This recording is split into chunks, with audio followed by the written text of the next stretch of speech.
सबको राम राम। इल्ली धुनिया की कहानी। एक इल्ली थी और एक धुनिया था। कार्तिक का महीना आया। इल्ली बोली, चलो धुनिया, हम लोग कार्तिक नहाएंगे। धुनिया बोला, भाई तुम तो गिरी छुआरा में पड़ती हो, सो तुम्हारे में ताकत है, तुम ही नहाओ। मैं तो मोट बाजरे में पड़ता हूँ, मुझे गर्मी चाहिए, सो मैंने ही नहाऊंगा। मैं तो हरे हरे सिट्टे खाऊंगा और पालर पालर पानी पीऊंगा। पीछे इल्ली तो रोज राजा के बाई के पल्ले से लगकर गंगा जी नहा लेती। दुनिया नहीं नहाता। कार्तिक का महीना पूरा हुआ। पूर्णिमा के दिन दोनों मर गए। इल्ली तो काती नहाई, जिससे राजा के घर में बेटी का रूप लेकर जन्म ली, और दुनिया मेंढक हो गया। राजा की बेटी को पिछले जन्म की बातें याद थी। राजा की बेटी बड़ी हुई, विवाह हुआ, ससुराल जाने के लिए विदा होने लगी तो बाई की गाड़ी के बैल रुक गए।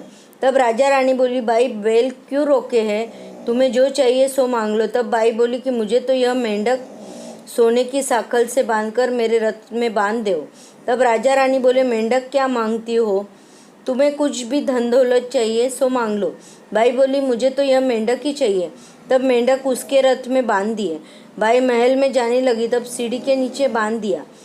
जब रानी नीचे उतरती तब मेंढक कहता, रिमक झिमक श्याम सुंदरी, ए बाई थोड़ो पानीड़ो प्या। तब रानी कहती, पानीड़ो तो मैं प्याऊँ, तू मोट बाजरी सु ध्यायो, मैं कहती सुन मारा दुनिया कार्तिकड़ो नहाई।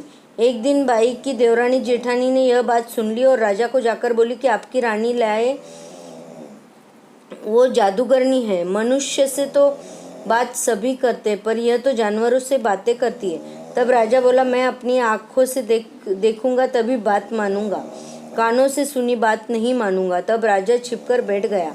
रानी महल से उतरी तो मेंढक ने वही बात कही और रानी ने वैसे ही जवाब दिया। तब राजा कटार लेकर खड़ा हो गया और बोला कि तुम इस जानवर से क्या बात करती हो, है जैसी बात बताओ, नहीं तो मैं तुम्हें मारूंगा। तब रानी बोली कि स्त्री का और रस्सी का अंत नहीं लेना चाहिए। तब राजा बोला, मैं तो अंत का ही भूखा हूँ। रानी बोली, पिछले जन्म में मैं इल्ली थी और यह मेंढक धुनिया था। मैं धुनिया से कहती कि चलो कार्तिक नहाए, पर यह नहीं नहाता। मैं रानी के पल्ले से लगकर रोज कार्तिक नहाने जाती थी, जिसके पुण्य से मैंने राजा के घर बेटी के रूप में जन्म लिया और यह मेंढक हुआ। इसलिए हम दोनों तो पिछले जन्म की बातें करते हैं। कार्तिक नहाने के पुण्य से ही मैं आपके घर में ब्याही गई और अब राजपाट करती हूँ। राजा बोले कि कार्तिक में गंगा जी नहाने का इतना पुण्य है तो अपन दोनों जने जोड़े से नहाएंगे और बहुत दान पुण्य करेंगे, जिससे अगले जन्म में इससे भी ज़्यादा मिले। राजा रानी जोड़े से कार्तिक नहाने लगे। उनके घर में बहुत धन संपत्ति हो गई। मेंढक भी कार्तिक नहाया, जिससे उसे भी मोक्ष मिला।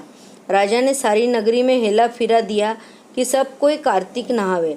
हे कार्तिक माता, जैसे इल्ली दुनिया को टूटी वैसे सबको टूटे, अपने सारे परिवार को टूटे। जैसे दुनिया को टूटी वैसे किसी को भी ना टूटे। खोटी की खरी, अधूरी की पूरी।